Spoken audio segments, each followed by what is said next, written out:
우리 의뢰인분들의 건강도 정말 걱정이 많이 됩니다. 특히 두 분은 이미 뇌 노화가 시작된 단계이기 때문에 장기적으로 두 분에게도 치매가 찾아올 수 있다는 사실을 꼭 기억하시고 지금부터 천천히 대비를 하셔야 될 것 같습니다. 아니 잠깐만요.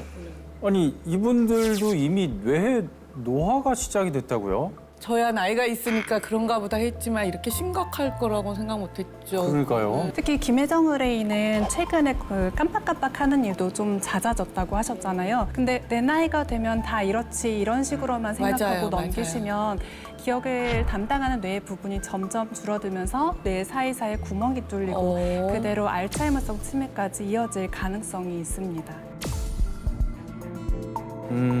와, 지금 현재 이 치매 때문에 굉장히 힘든 시간을 보내고 계신 가족인데 나조차도 나마저도 치매에 걸릴 수 있다. 이거 한마디로 얘기해서 치매가 전염이 된다라는 얘기처럼 들리는데 이거 제 가슴이 다 철렁합니다. 일명 그 치매 환자를 돌보는 가족을 숨은 환자라 불릴 정도로 더 많은 영향을 받을 수밖에 없거든요. 실제로 치매 환자의 배우자가 치매에 걸릴 확률은 최대 6배까지 높고요. 최대 6배까지 높고요. 자녀의 치매 위험도도 약 50%, 이 중에서 알츠하이머성 치매 위험도는 80%까지 증가한다고 할 정도니까 의뢰인분들이 이 문제에 더 관심을 가지고 관리를 잘 하시는 게 좋을 것 같습니다. 깜짝 놀랐네. 이 정도라고는 예측을 못했네요. 네. 네, 정말 많은 분들이 의뢰인과 같은 마음이지 않을까 싶은데요. 안타깝게도 우리 김혜정 의뢰인께서는 조금 더 조심을 해주셔야 할 것 같습니다. 실제로도 65세 이상 치매 환자를 기준으로 남성은 약 38%에 불과한데 여성은 그 비율이 약 62%나 됩니다. 여자가 남자보다 2배나 더 치매에 걸릴 확률이 사는 것도 높다고 오래 합니다. 산다는데.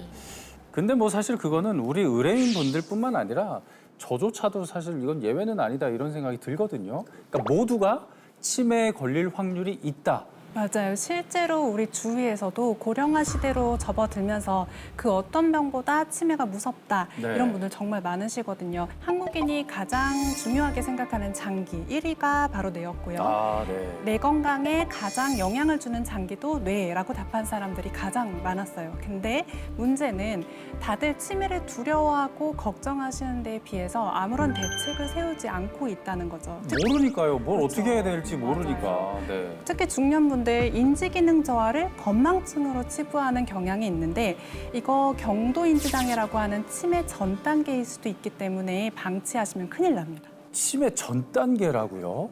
네, 많은 분들이 건망증하고 경도 인지 장애를 구분하기가 어려워하는데요. 네. 만약 우리가 약속을 잊었다고 생각했을 때 힌트를 딱 줬을 때 아, 생각이 난다. 이런 건 건망증이고요. 긴가민가 하면서 단번에 기억이 나지 않는다. 이런 거는 이제 경도 인지 장애로 볼 수 있습니다. 아. 좀 차이가 있죠. 네. 문제는 이 둘의 차이를 한 번에 알아차리기 어렵기 때문에 경도 인지 장애를 건망증 정도로 생각해서 치료 시기를 놓치는 분들도 굉장히 많다는 거죠. 정말 너무 무섭습니다. 맞아요. 그래서 지난 10년간 경도인지장애 환자 수만 해도 무려 19배나 늘었을 정도인데요. 사실 이 정도면 이미 우리나라 65세 이상 노인의 4명 중에 1명은 경도인지장애를 갖고 있는 상황이라고 보셔야 하거든요. 그러니까 미리미리 자기 상태를 명확히 알고 관리를 하셔야 되겠습니다. 누나까지 간병해야 되는 건 아니까 걱정이 됩니다.